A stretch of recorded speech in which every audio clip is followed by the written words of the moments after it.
Hello, my name's Robert Dean Steele, and we are praying and also reading through the Psalms. We're looking at Psalm 49 today. He says, "Hear this, all you people, listed who all live in the world." So he says, wherever you are and whoever you are, listen to what's about to happen.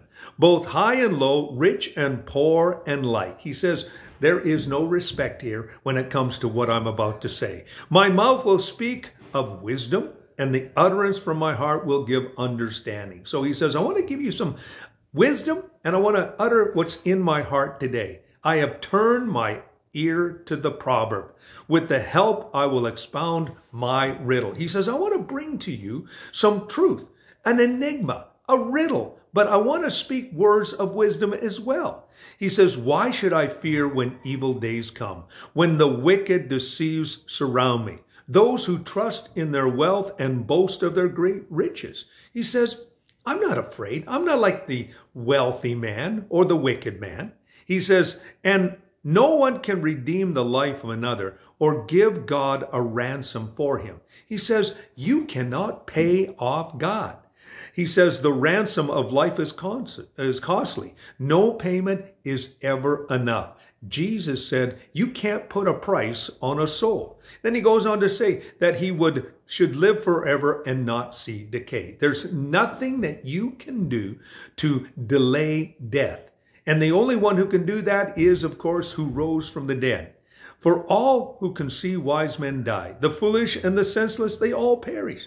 And they leave their wealth to others. Their tombs will remain their houses forever, and their dwelling for endless generations, though they had named lands after themselves. He says, listen, it doesn't matter how much wealth, popularity, historically you are.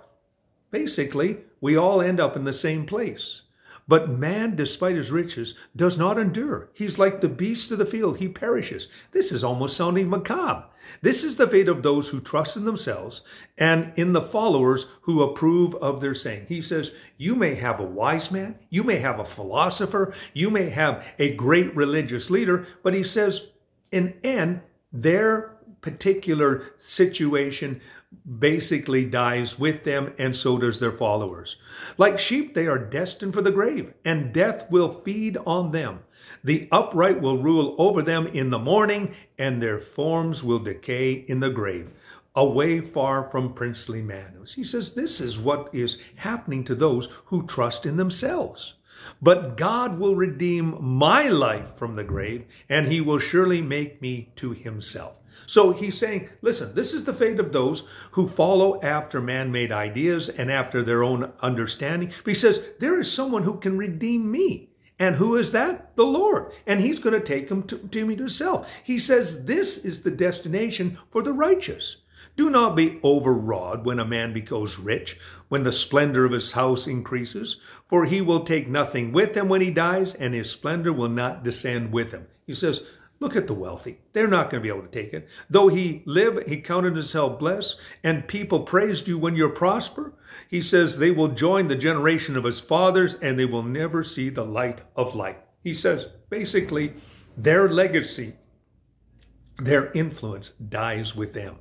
A man who has riches is without understanding. Like a beast, they perish. So here we have this dissertation from David and from the sons of Korah, who were expounding this, saying, listen, this is the fate of those who trust in themselves. They end up in the grave, and their influence dies with them. However, the righteous man, quite a different situation. We are redeemed, and we live forever. Remember, there's one thing that you need to understand. We're all going to live forever. Just depends on where we choose it.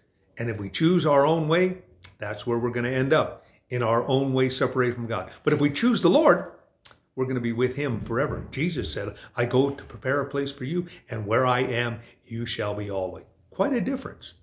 We've been praying through the Psalms. My name is Robert Dean Steele, and thank you for being with me.